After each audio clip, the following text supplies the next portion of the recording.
बिस्मिल्लाहिर्रहमानिर्रहीम। अस्सलाम वालेकुम वरहमतुल्लाहि वबरकातुहू। उम्मीद तामी खुश हूंदा। मां आहियां मोहम्मद सफ़वान खनमरी ऐं तव्हां ॾिसी रहिया आहियो सिंधी तदरीस। इन वीडियो में असीं क्लास 6 जी समाजी अभ्यास जे पहिरें यूनिट जंहिंजो नालो जग वीचार समाज जी तहज़ीब आहे जो पहिरियों बाब माज़ी बाबति ॼाणण ऐं सम्झणु पढ़ंदासीं।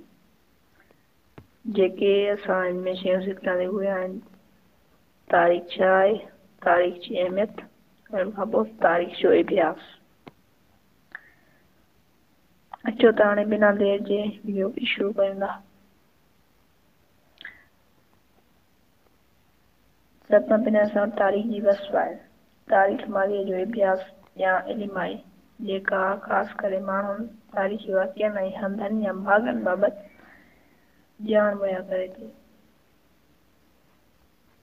यानी असांजो तारीख़ जेको आहे माज़ी चइबो आहे गुज़िरियल वक़्त खे। तारीख़ हुनजो अभ्यास आहे जेका ख़ासि करे असांजा जेके माण्हू हूंदा आहिनि, हंध हूंदा आहिनि ऐं वाक़िआ हूंदा आहिनि तारीख़ी, उन्हनि बाबति असांखे ॼाण मुहैया करे थी। हाणे तारीख़ जी अहमियत कहिड़ी आहे?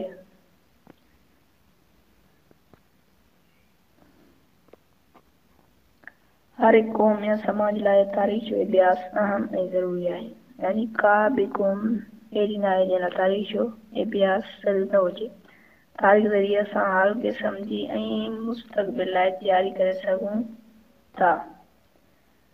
हाल में जेकी कुझु थी रहियो आहे या जेकी मुस्तक़बिल में थींदो, उनजो दारो मदार माज़ी में थियल वाक़िअनि ऐं ॻाल्हियुनि ते आहे।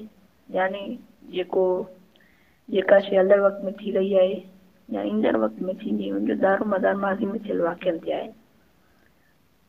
तारीख़ असांखे ॾसे थी त गुज़िरियल वक़्त में जेकी कुझु थियो उहो छो थियो। यानी तारीख़ असांखे ॾसे थी त जेको गुज़िरियल वक़्त में जेका बि शइ थी उहा छो थी।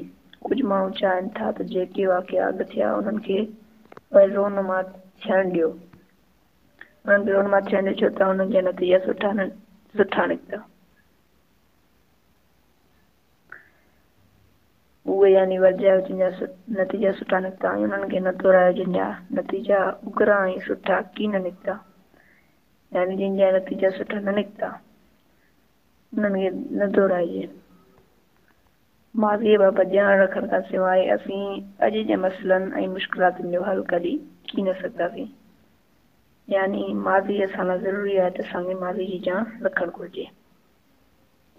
पंहिंजे वतन जी तारीख़ पढ़ण सां असांखे पंहिंजे समाज जी माज़ीअ बाबति ॼाण हासिलु थींदी। यानी असांखे पंहिंजी दुरुस्त शनाख़्त मिलंदी ऐं असीं पंहिंजे मुल्क जी तारीख़ ते बजा तौरु फ़ख़्रु महसूसु कंदासीं।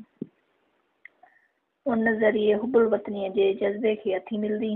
असीं शहरी मसइलनि में भरपूर हिसो वठंदासीं जंहिं लाइ असांजी जो बि हिमत अफ़ज़ाई थींदी उन मां उहा पिणु ख़बर पवंदी त असांखे पंहिंजो ऐं पंहिंजे समाज जो फ़िक्र आहे ऐं असां उनजी भलाई लाइ कमु करे सघूं था। यानी असां पंहिंजी क़ौम यानी असांखे पंहिंजी सही शनाख़्त मिलंदी ऐं असां जेके पंहिंजे शहरी मसइलनि में पिणु हिसो वठंदासीं जंहिं लाइ असांजी जो ई हिमत अफ़ज़ाई थींदी उन मां इहा ख़बर पवंदी त असांखे पंहिंजी क़ौम जो ऊनो केॾो आहे या केॾो फ़िक्र आहे। माज़ीअ में माण्हुनि जेके अमन भलाई जा कमु कया तारीख़ उन्हनि जे बारे में असांजी ॼाण में वाधारो आणे थी। यानी जिन सुठा कमु कया उन्हनि बाबति तारीख़ असांखे ॼाण ॾिए थी ऐं ॿुधाए थी त उहो निहायत ज़रूरी आहे त असीं पिणु उन्हनि वांगुरु सुठा कमु करे पंहिंजे मुल्क खे रहण लाइ बहितर हंधि या जाइ बणायूं। यानी असांखे सबक़ु ॾिए थी त असां पंहिंजे मुल्क खे हिकु बहितर जॻह बणायूं ऐं उन्हनि वांगुरु सुठा कमु सर अंजाम ॾियूं। समाज लाइ तारीख़ जी अहमियत खे नज़र में रखंदे उहो तमामु ज़रूरी आहे त तारीख़ मुमकिन हद ताईं सही ऐं दुरुस्त हुजे। यानी जेका हर मुमकिन हद ताईं सही बि हुजे ऐं दुरुस्त बि हुजे ऐं उनखां पोइ असां वटि उन जूं सबूत हुजनि शाहिदियूं ऐं हक़ीक़तूं ऐं अकुल ते बदिलिजे। यानी सबूतनि शाहिदनि हक़ीक़तुनि ऐं अकुल ते बदल हुजे ऐं उन सबूत हुजनि शाहिदियूं हुजनि हक़ीक़त बयानु कयल हुजनि ऐं उहा न हुजे। उनखां पोइ उनमें कूड़ या मुस्लियात खां कमु न वरितल हुजे। यानी उनमें सफ़ा सच चयल हुजे, उनमें कूड़ खां कमु न वरितल हुजे। उनखां पोइ असां वटि तारीख़ जो अभ्यास ॿिनि ज़रियनि सां कयूं था। हिकिड़ो बुनियादी ज़रियो, ॿियो आहे सानवी ज़रियो। बुनियादी ज़रिए में असांजा आर्काइव जा दस्तावेज़, डायरियूं ऐं क़दीम आसारनि जा माग मकान शामिल आहिनि। खां पोइ असां जेको सानवी ज़रिए उनमें असांजा पुराणा ज़मान बाबति लिखियल किताब ई शामिल आहिनि सिर्फ़ु। खां पोइ जॾहिं तारीख़ तान माज़ी जो अभ्यास कनि था तॾहिं हेठियो तरीक़ो इख़्तियार कनि था।